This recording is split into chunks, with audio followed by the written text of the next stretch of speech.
On se retrouve dans Punchline sur Europe 1 et sur CNews avec Jean-Claude Dacier, Christian Proto, Alexandre Devecchio et Thibault de Montbrial, avocat. On va voir que les policiers agressés demandent de l'aide. Il y a une plateforme qui a été mise en place depuis 2020. Environ 750 policiers ont fait appel à ce groupe d'assistance. Alors à quoi sert exactement cette plateforme pour les policiers? Explication de William Molinier, journaliste police-justice d'Europe 1.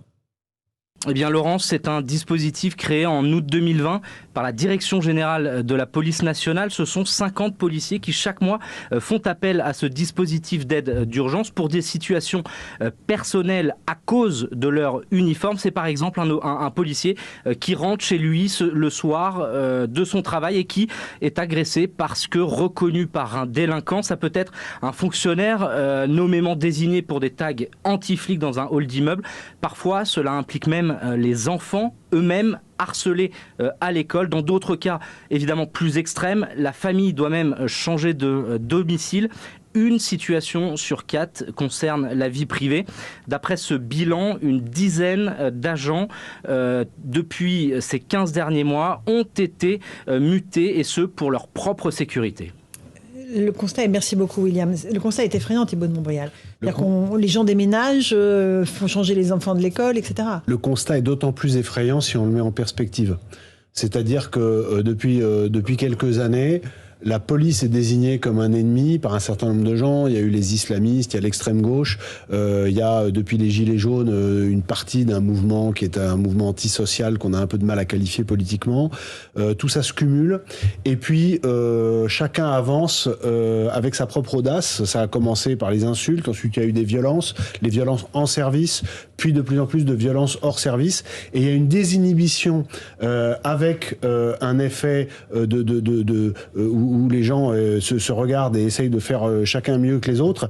Et maintenant, il y a en quelques semaines, il y a eu une banalisation des inscriptions contre les policiers avec des incitations au crime, au meurtre, au viol, etc. Avec une tarification. Une tarification, on sait où tu habites, et le nombre de gens, moi qui m'en parle dans la police, de tout grade, est également en augmentation.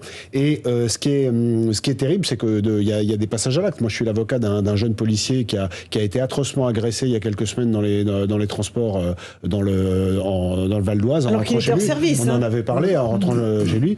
Et ça se multiplie. Et là où je veux dire, pour finir, ce qui est très inquiétant, c'est que justement cette mise en perspective, elle permet de comprendre qu'on a un effet d'augmentation des phénomènes, et que moi je crains, je le dis, c'est pas la première fois que je le dis sur ce plateau, mais j'en suis malheureusement persuadé. Je pense qu'un jour, et sans doute dans pas très longtemps, il y a un policier qui va être tué dans ces conditions.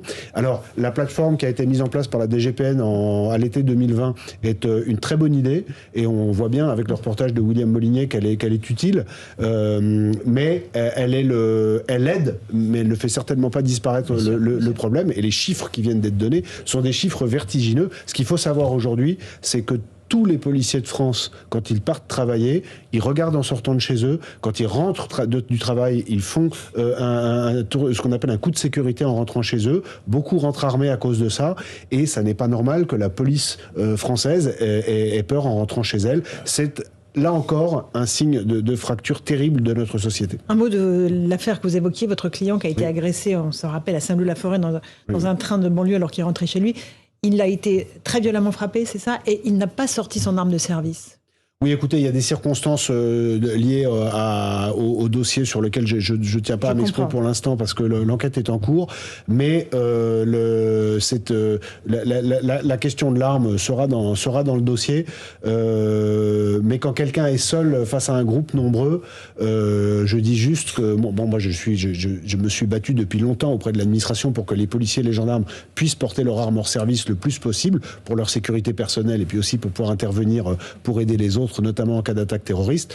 Simplement, il y a aussi une dimension de il faut pas se la faire prendre et aggraver la situation en sortant son arme. Il y a un moment duquel on ne peut plus sortir son arme, et je pense que ce sera dans le dossier. Mais le simple fait qu'on se pose ce genre de questions montre à quel point la situation est détériorée en France. Jean-Claude Dacier. Il y a un petit problème, c'est que les voyous savent que les policiers français ne sortent jamais leurs armes.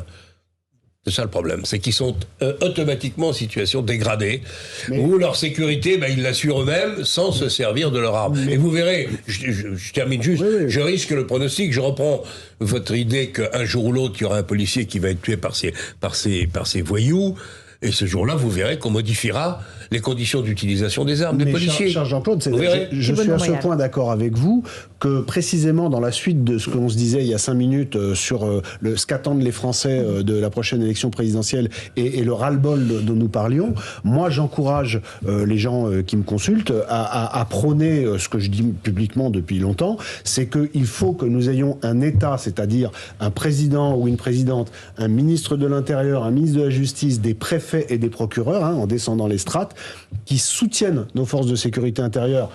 Tout le monde les soutient, mais au-delà des mots, qui assument, y compris la réalisation de missions au cours desquelles il y aura recours à la violence légitime. C'est-à-dire qu'il y a des missions dont aujourd'hui on s'abstient, c'est-à-dire qu'il y a une autocensure de l'État parce qu'on a peur de mettre les fonctionnaires en situation d'utiliser leurs armes, parce qu'on a peur des conséquences. Mais le problème, c'est que les voyous ont très bien compris ce que c'était que cette faiblesse. Munich n'a jamais empêché ni le déshonneur, ni la guerre. On aura peut-être les deux. On voit déjà l'argument qui sera opposé aux partisans de cette thèse, c'est on n'est pas aux États-Unis.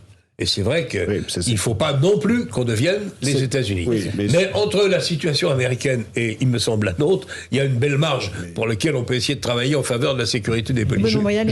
Je récuse la comparaison parce que je connais bien les États-Unis par ailleurs. Et les choses ne sont absolument pas comparables. Absolument pas. Mais ça sera l'argument. Sur cette dégradation de la situation des policiers, ces agressions quotidiennes. La dégradation de leur situation, surtout avec cette racaille qui ose tout, c'est sûr qu'elle est importante, et la mise en place de ce point d'écoute est importante aussi, mais je crois qu'il n'y a pas que ça. Il y a la manière, et je voudrais revenir sur l'exemple là. Le fait qu'il n'ait pas sorti son arme, j'espère qu'on va réaliser à quel point ça a été important. Parce que son arme, bien sûr, peut-être, elle aurait pu se retourner contre lui, avec 4 autour de lui, mais en plus, elle aurait pu simplement être volée et servir à autre chose. Et bien évidemment, tout le monde dit « Ah ben c'est le risque ». Ben voilà, mais je ne suis pas sûr que le raisonnement soit aussi simple que ça. Je vais juste rappeler un point juridique, pardon Alexandre. Pour les policiers et les gendarmes qui nous regardent, c'est que la proportionnalité en légitime défense, c'est pas une proportionnalité de moyens, c'est une proportionnalité de risque. Et que face à un lynchage, c'est-à-dire à un risque imminent de mort ou de blessure grave, y compris lorsque cette mort ou ces blessures graves peuvent résulter de coups portés à main nue, l'utilisation de l'arme est possible juridiquement. Je le rappelle, c'est ce que je dis dans les écoles de police, dans les écoles de gendarmerie et aussi publiquement aujourd'hui. Mais j'ai l'impression, moi, que les policiers hésitent quand même. Ah oui, bien sûr, mais vous avez raison. Parce qu'ensuite, il y a l'interprétation du juge, là, pour le coup, qui rentre en ligne de compte. Non, juste un mot, parce que presque tout a été dit, mais la situation est d'autant plus vertigineuse que les policiers sont censés assurer notre sécurité. Donc quand ceux qui sont censés assurer notre sécurité ne sont plus eux-mêmes en sécurité, c'est que la situation est extrêmement grave et extrêmement préoccupante. Et je rattache ça au problème d'un État qui est défait, ce que je disais tout à l'heure. C'est d'autant plus grave en France qu'il y a des pays où la nation s'est bâtie plus autour de la société civile. En France, l'État a bâti, ou pas seul, mais a contribué très fortement à bâtir la nation. À partir du moment où l'État est malade, c'est la nation tout entière qui est malade. Et ce qu'a dit Thibault de Montbrial est très juste. L'État a le monopole de la violence légitime, et plus il retarde le moment où il va l'utiliser, plus on risque d'avoir une explosion de violence pour tout le monde. Christian Proto, un petit d'une manière générale, compte tenu du contexte qui n'est pas simplement lié à la criminalité, mais également à l'insécurité due au terrorisme qui peut revenir, qui est toujours latent, je crois que la manière dont sont logés les policiers pose problème, et les choix pour les loger. Par rapport aux gendarmes. Voilà. Alors je voudrais simplement... Non mais ils ont toujours jamais voulu l'encasernement. Absolument. De là à l'encasernement, il y a des choix qu'on peut faire entre les deux.